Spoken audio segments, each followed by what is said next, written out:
Liamadong-liamado ang naging botohan kanina para ma-convict si Chief Justice Renato Corona kung saan 20 senador ang nagsabing guilty ang Chief Justice. Ano-ano nga ba ang kanilang naging basihan?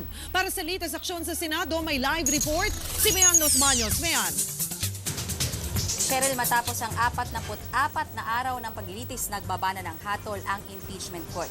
Guilty ang hatol kay Chief Justice Corona, partikular sa Article 2 ng impeachment case. 20 ang for conviction, 3 naman ang bumoto for acquittal.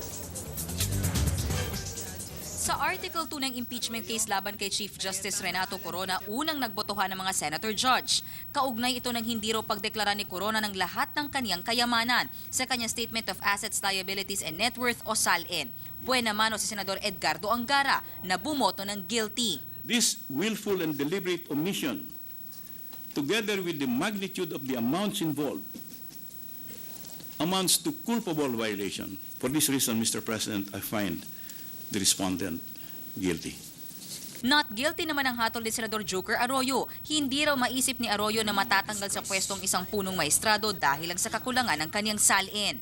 This is not justice. It is dangerous not to do what is right.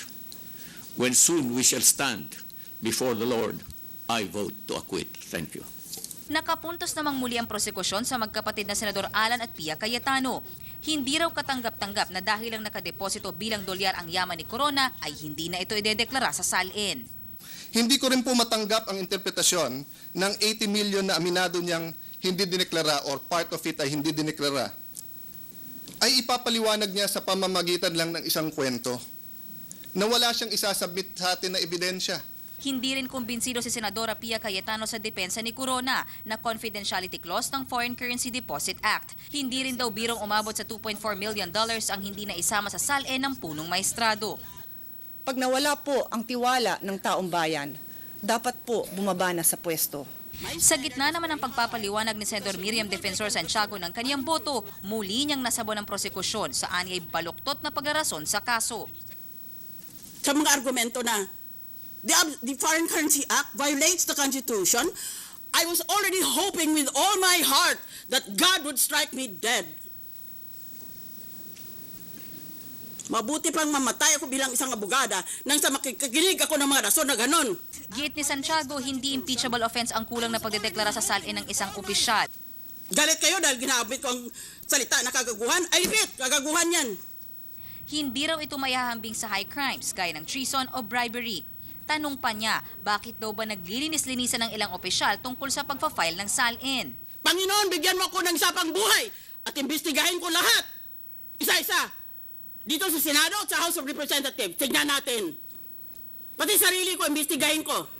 Sa sobrang pagkairita ng senadora, nalimutan pa niyang ibigay ang kanyang hatol. Kinailangan pa niyang bumalik sa podium para sabihing not guilty para kay Corona ang boto niya. Pareho namang guilty ang boto ni Senator Cheese Escudero at Jinggoy Estrada. Hindi raw komportable si Escudero na ang kulang-kulang lang na SALN ni Corona ang ginamit na basihan ng ilang congressman para ma-impeach ang Chief Justice.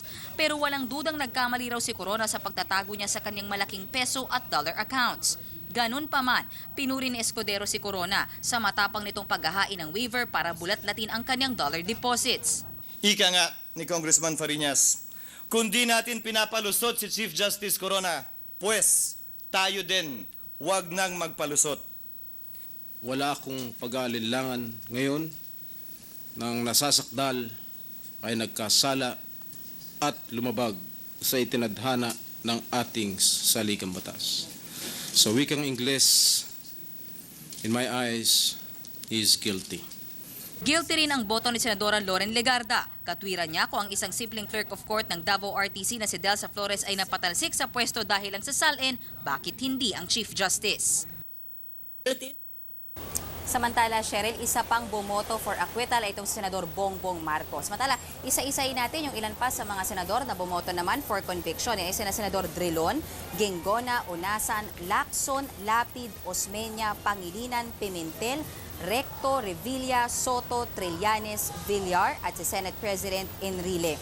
Officially, Cheryl, tapos na itong impeachment trial. Immediately executory daw yung desisyon ng impeachment court. Gayunman, kailangan pa rin daw nila magpadala ng sulat kay CJ Corona, gayon din sa Malacanang para impormahan sila ng naging desisyon nitong impeachment court. Cheryl?